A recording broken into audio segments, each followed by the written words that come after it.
Thank you. Appreciate it very much. Now we'll recognize Mr. Fry from the great state of South Carolina. Thanks for your patience.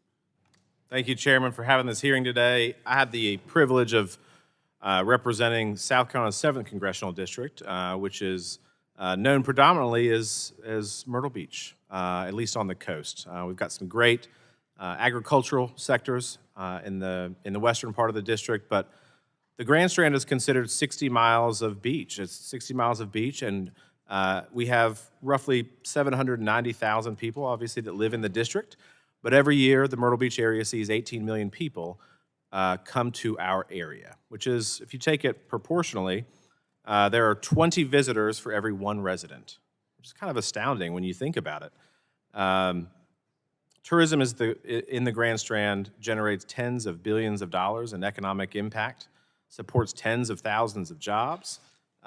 In the district, we talk about tourism, but we're really talking about the livelihoods of the folks that I represent, not only the small business owners themselves, but the waitress at the beachside cafe, the person who is a bartender down in Murrells Inlet, the individual who is a golf pro or works at one of our close to 90 golf courses in the Grand Strand area. Tourism is our lifeblood on the coast. We talked about Florida, obviously. We're much the same boat. So this is very important. Tourism matters to the people that I represent. Sports tourism is huge. That matters. Recreation matters.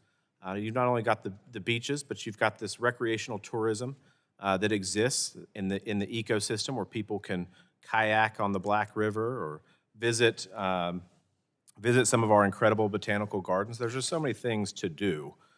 So it's very important. I think this topic is very critical as well. Mr. Karen, you estimate that permanent standard time would eliminate roughly 37 million rounds of golf and $1.6 billion in green fee revenue nationwide, while a permanent daylight savings time would add 23 million rounds of golf and about $1 billion. Can you translate what that might mean to a region like Myrtle Beach or some of the courses that you might see in Florida or elsewhere? Sure. So Myrtle Beach is one of the most mature and actually progressive golf markets in America. It was really the first true destination market for golf. If standard time was made permanent, it would cripple the spring, summer, and fall seasons in that market. So all those travelers that enjoy visiting Myrtle Beach either would not come because they couldn't get the 36 holes in a day that they used to, and it would have a certainly rippling effect in the economy there locally. I think it would be very damaging to a destination like Myrtle Beach if that was to be the case. Thank you for that. Ms. Maeda, how are we ensuring that we have a workforce scaled to meet heightened demand during major sporting events in the coming years? Thank you for that question, Congressman. I know you're a champion of H-2B visas, so I'm going to talk about that some more. I think that's critical, especially in places like Myrtle Beach and other places in South Carolina where it may be hard to get to and find that staffing that you need. Ensuring that we can rely on that program is essential to supporting a lot of our resort communities, far-flung destination communities. Thank you for that. And similarly, in your testimony, you note that for every $100 that is spent at a hotel, $234 gets spent in the surrounding community. Can you walk us through what that might look like in a place like Myrtle Beach? Sure. Or Darlington for their Darlington 500 that they do? Who exactly is getting those dollars? Is it the waitress? Is it the golf caddy? Is it the boardwalk shops? I mean, how does that translate through a local economy? That's exactly right, and those are perfect examples. Yes, those extra dollars are going into the community. People will come and go to a resort, but they'll visit the bar across the way or the restaurant.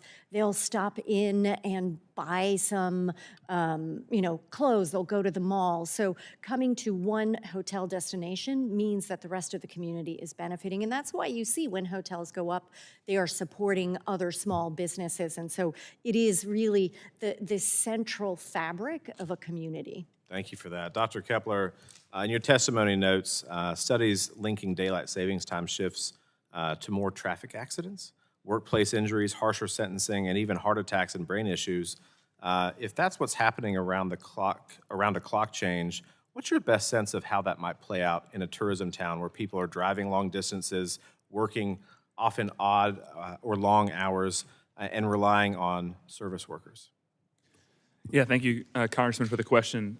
I mean, I think the evidence, that you cited, that we cite in our work, and that we build off of, is there's a pretty good consensus that any economic activity, including tourism, including transportation, driving, all the things you mentioned, those activities are likely to be harmed by these time shifts because of the cognitive impairment that we all experience and that we cannot counteract.